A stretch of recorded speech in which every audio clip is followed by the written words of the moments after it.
For today's culture warriors, pretty much everything is racist these days, even mathematics. Yes, mathematics. Dismantling Racism in Mathematics is an education program that tells American teachers not to push students to find the correct answers to maths problems because doing so promotes white supremacy. Grading students, asking them to show their work, requiring participation, even pushing them to get the right answer are all depicted as harmful to minorities. Who would have thought it? The program hails from California, naturally. It's funded by a $1 million grant from the Bill and Melinda Gates Foundation. Sometimes you wonder if they've got more money than sense. Critics say the approach just reinforces negative stereotypes. It drives wedges between students according to their race. Why assume black kids are naturally bad at maths? There's no evidence for that. Actually, it's a pretty racist assumption to make in the first place.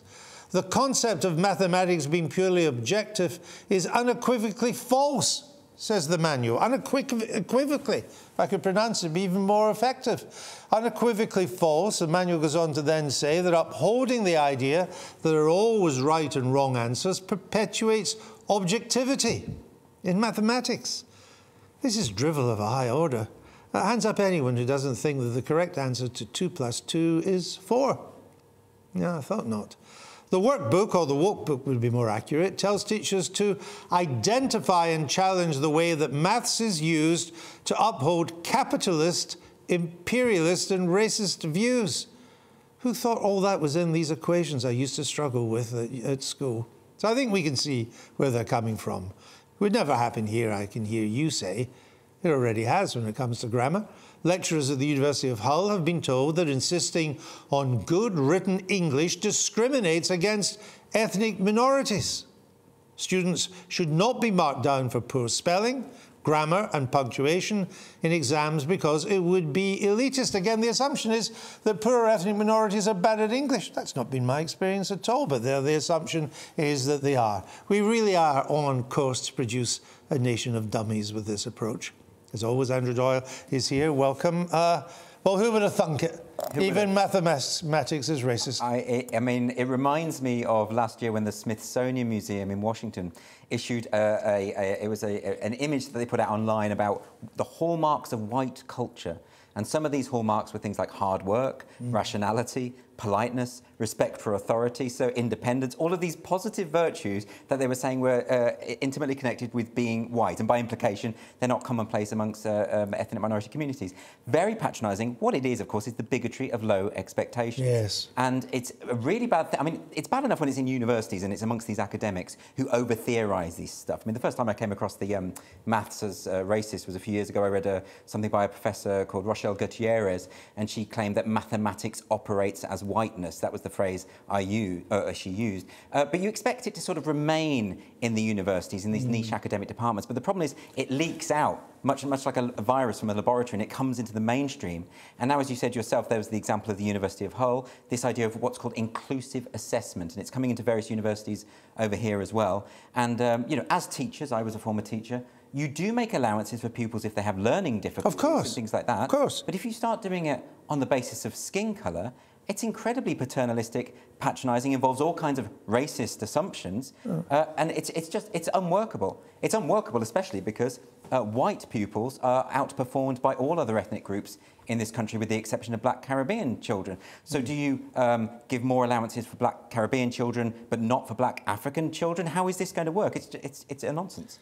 I mean, for a lot of sons and daughters of first or second generation migrants in this country, having a command of the language, being able to speak it properly, they're proud of that. That's a sign that, you know, we're British. We're British. The idea that enforcing strict spelling, punctuation and grammar is elitist is 100% backwards. It's the opposite of elitist, because our shared language is how we all interact in society. It provides a level playing field, and that's why we should insist on standards across the board. And you have things like charity. There was a charity a couple of years ago saying that black students ought to be taught Stormzy rather than Mozart, because this idea that the black people couldn't possibly identify with Mozart simply because he's white. I think this is the most unforgivable thing, actually, about the woke movement and the critical social justice movement, is that it has produced this kind of hyper-racialised vision of society where not only do we see everything in terms of race, but we also see ethnic minorities and minorities generally as eternal victims who are always destined... Who can never get out of being a victim. Get out of it because there's an inevitability to it. It comes back to what you were telling us a couple of nights ago, this critical race theory, that there's nothing that can be approached except through the prism of race. Everything has to be decided. We know race is important. We know there's a lot of work still to be done to make this a proper non-racial society, but not everything happens through the prism of race in this country. And nobody is denying that racism is still a problem. Wherever racism exists, it should be stamped out, and we all agree with that. But this is not the right way to do it. All this does is it makes things worse. And in universities, these ideas are being applied wholesale. You'll have heard of the phrase of decolonisation, decolonising the curriculum, and you get this all over the place.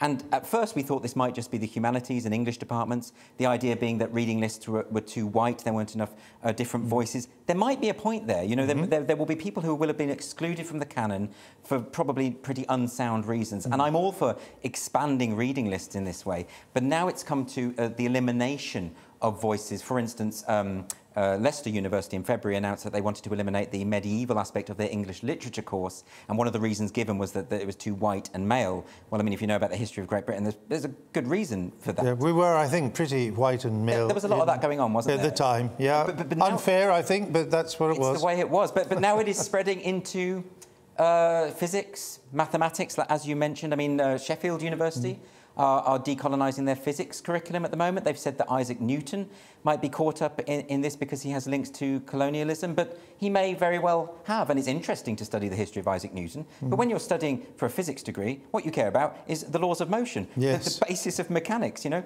and that's what's important when it comes to that. And the idea that we should see everything, even maths, even mechanics, even Isaac Newton.